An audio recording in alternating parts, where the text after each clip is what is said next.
You want to know a secret? I've never really liked the Mustang. I don't know if it's maybe my generation's obsession with Fast and the Furious and Gran Turismo and just wanting European and Japanese performance cars, but American muscle like this, meh. But the thing is, a few months after these were released, Ford gave me one of these as a press car for a month. And after owning it for a couple of days, I bloody fell in love with it. But in saying that, that was when these were brand spanking new and I didn't have to pay for it. So what are they like now? What are they like now that they're used and have thousands of kilometers on them and are many years old? Are they still worth your consideration of buying? Let's find out.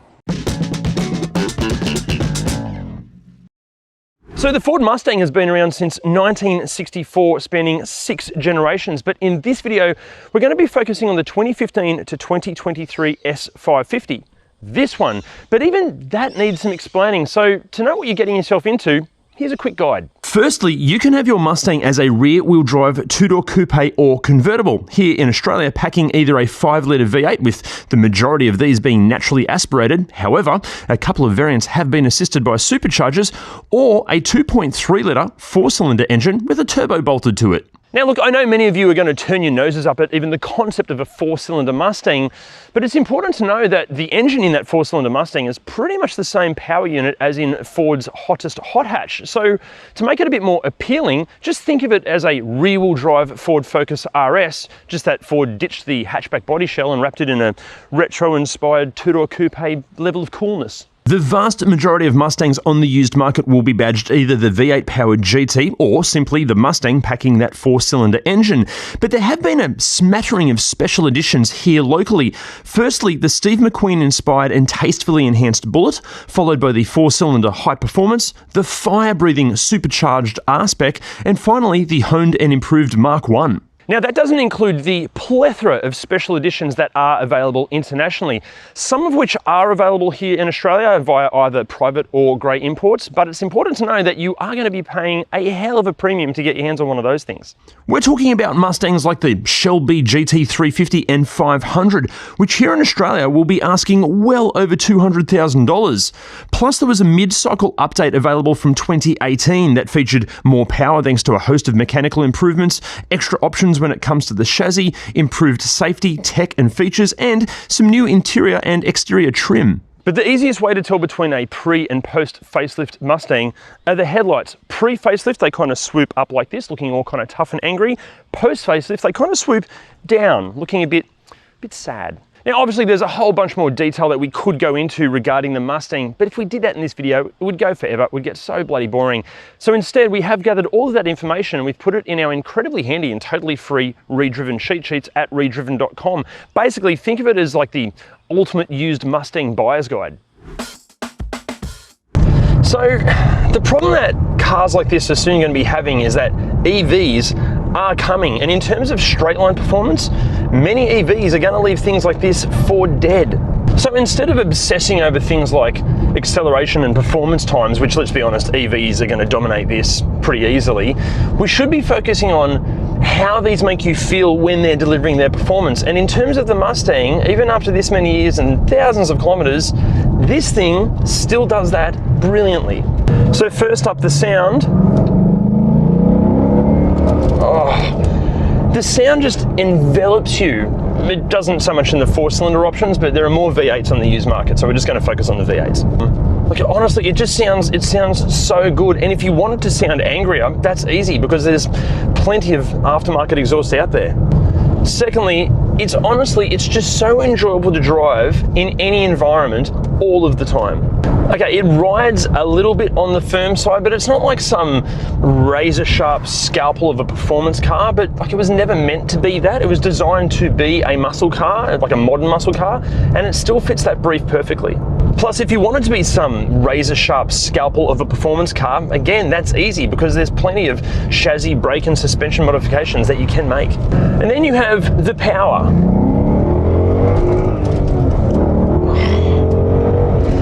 Okay, I'm sorry guys, but this is all the power anyone needs. Yes, some of us may want more power, but you don't need more power than this. This is plenty enough to both get yourself into trouble and have a whole bunch of fun at the same time. Not that we condone getting yourself into trouble. Plus, if you want more power, there's plenty of aftermarket tuning and performance kits available. So overall, what's a used Mustang like to drive? Well, it still does exactly what a Mustang should. It's this almost obnoxious performance car, but you never feel like a wanker driving it. Look, don't get us wrong, it's far from perfect, but it is so much fun all of the time. And if there's something that you don't like about the way it drives, well, it's easily fixed because, again, there's just so many aftermarket parts available. Although, in saying that, there's plenty of proven when leaving a Cars and Coffee, before you go modifying it, maybe modify your driving ability first.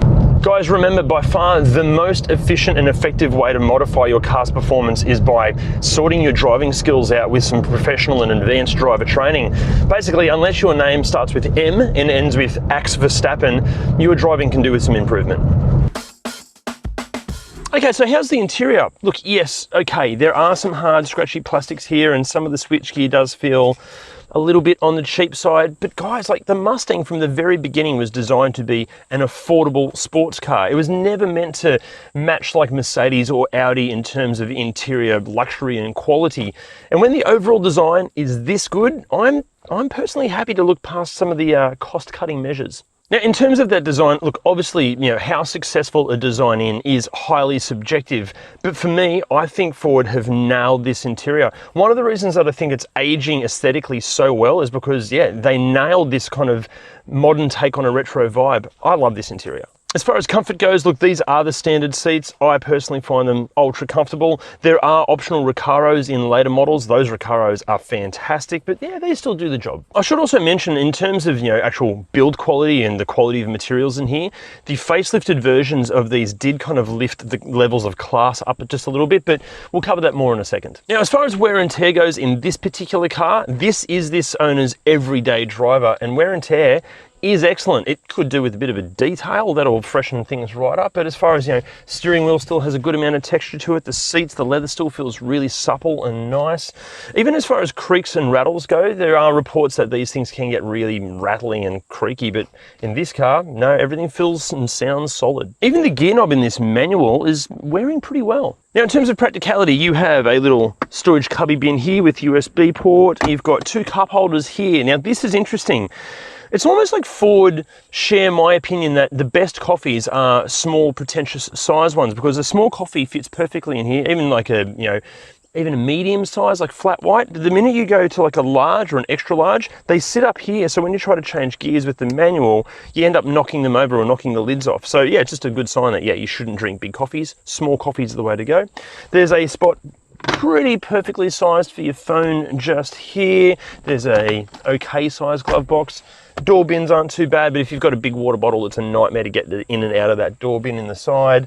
Besides that up front, that's it for practicality. Now, I'm exactly 11 centimeters taller than iconic Mustang driver and Hollywood legend Steve McQueen. This is in my driving position, and once you've dislocated your pelvis to get back here in the first place, if you're taller than like a professional jockey, this is a horrible place to be. You'll quickly start losing any feeling to your feet and honestly any will to live. In saying that, this owner does have kids, and the kids do spend a bit of time back here and apparently really enjoy it. But as far as wear and tear goes, it's pretty good. Like, there are a few little scuffs and scratches, but that's probably just from people trying to claw their way out of here. As far as practicality in the backseat goes, you've got some map pockets that you'll never be able to reach into, and that's about it. Now, practicality in the boot actually isn't too bad. There's a decent amount of space back here, but the problem is the opening aperture is a really weird size, so actually getting things in and out can be a bit of a drama.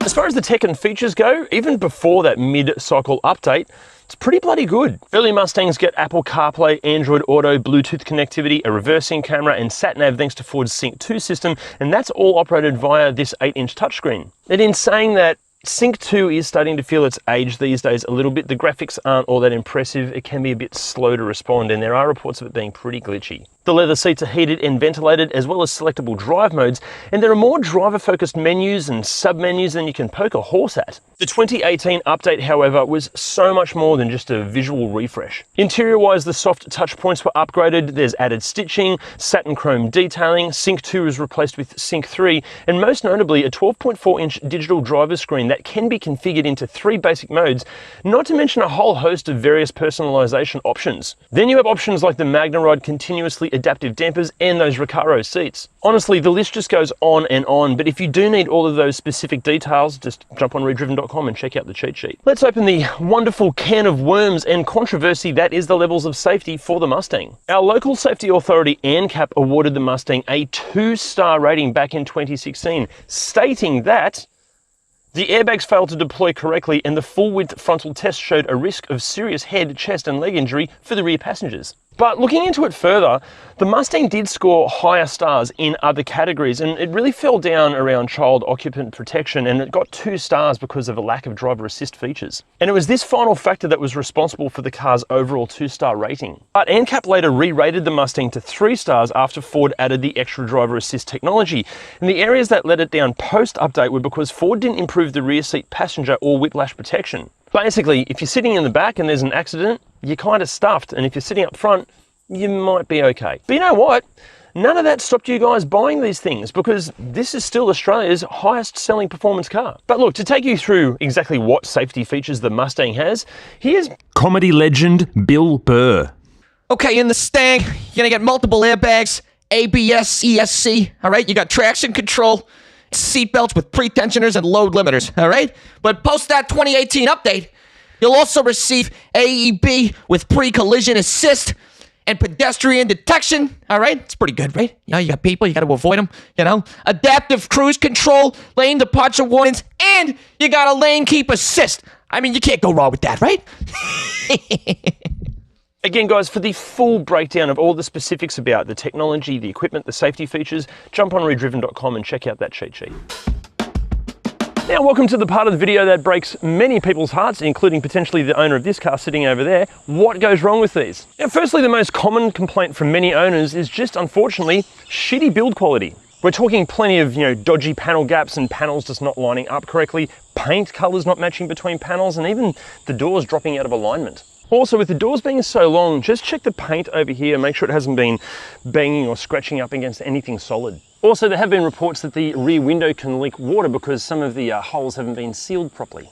Now, plenty of Mustangs on the used market have been modified and modified poorly, so be on the lookout for really cheap, dodgy body kits, and even worse, dodgily repaired accident damage. Actually, on the accident damage thing, look, there are a whole bunch of other specific things you really need to check out when you're buying not just a Mustang, but any used car, and hence why we've made your life easy by making the ultimate used car buyer's guide video. The link is just up there. Guys, please watch that video before you buy any used car, because it could save you thousands. Also, there are plenty of reports that the window actuators can start failing. So basically, when you open the door, the window should drop down and pop back up like that. But the problem is, it starts happening even when you're not opening and closing the door. It just starts going up and down all by itself. Also, the puddle lights. Under here, there's a light and it basically shines out like the image of a pony onto the ground. But the problem is, if you wash it generally with a high pressure washer, rather than just showing a pony, it just shows pretty much kind of like an illuminated, gross looking puddle. Now inside, as we mentioned, some owners have had issues with Sync 2, just getting glitchy and really slow to respond. Now, to fix that, hopefully it's just a software or a firmware update, but if it is kind of on the fritz, just make sure that your rear brake light, the upper rear brake light, is working, and if your reverse camera's working, because if that's not working and the rear brake light's not working and the camera's not working, it might actually be a wiring harness issue. Actually, on the reversing camera, there are some reports that it can also just fail, but that's just an issue with the connector. And then you're in like kind of a greenhouse with that larger window. So obviously not supposed to be a proper 4-seat everyday car, but even in emergencies, this is a pretty tough rear seat. One of the most impressive aspects of the Mustang from a daily driving standpoint is the fuel economy. Now, Case recently took this car on a nice little trip, some highway driving, some mountain driving. Let's see what kind of fuel economy got. We have to top up, and this car recommends 87, so that is what we're going to use. I'm also going to reset the trip odometer so that we can get an accurate reading from this fuel stop to the next. This trip is going to be primarily highway driving, which means that this 10-speed automatic can give us a nice gear ratio for this 5-liter V8 to just idle along at.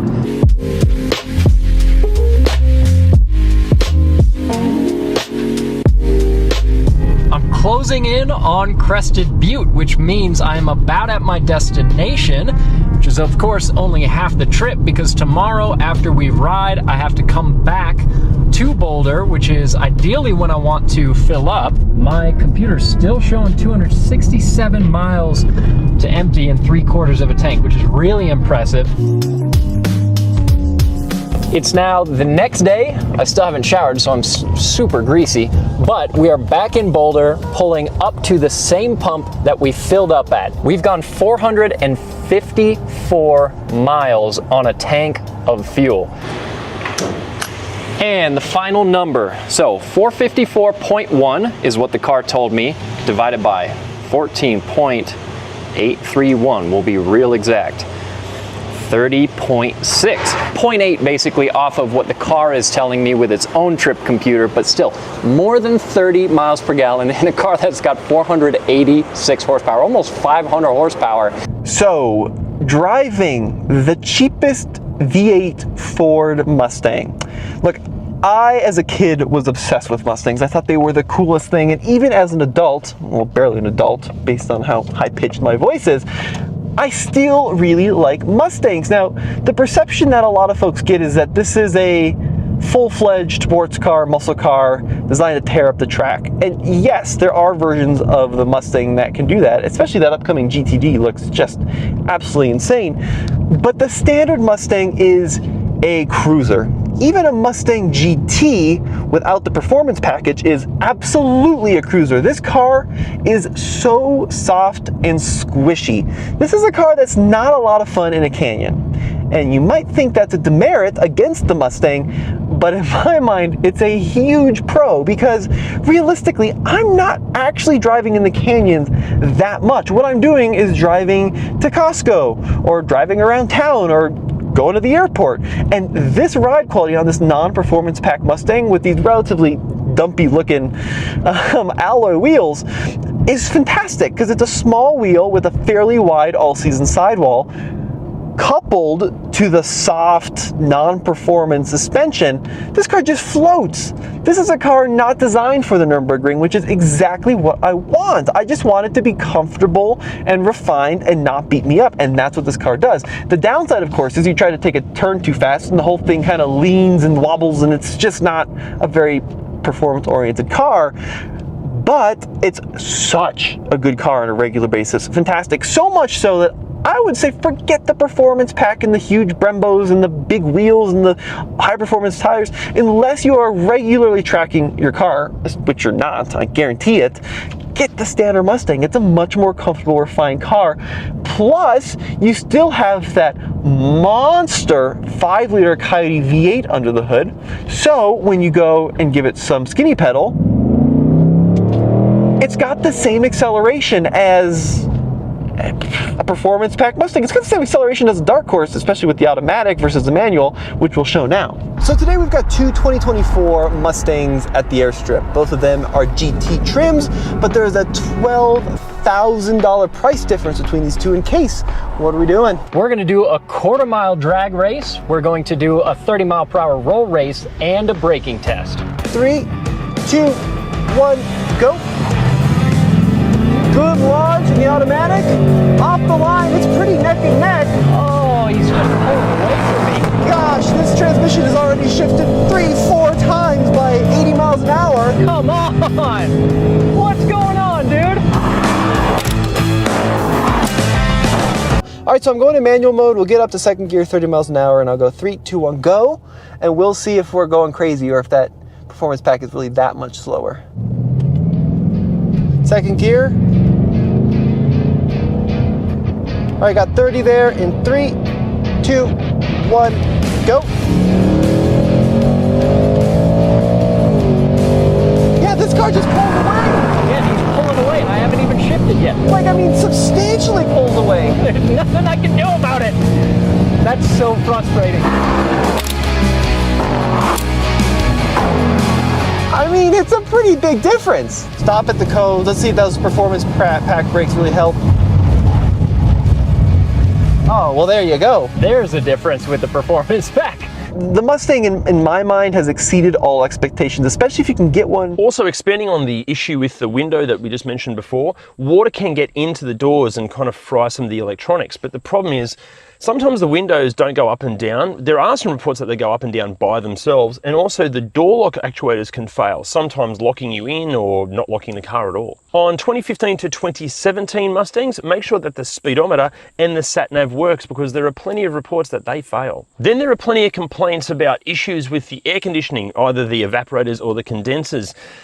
This can be a bit of a nightmare to fix, and the price of fixing it can quickly add up, because sometimes the entire dashboard has to come out of the car. If you're in the market for one of these, make sure you test the air conditioning and the heating, make sure it works on every fan speed, just make sure it works. Then aside from all of that, there are just loads of sporadic reports of just various electronic gremlins through the entire interior. Now guys, in researching this video, we've reached out to a whole bunch of Mustang owners and owners groups, and I've got to say a massive thank you.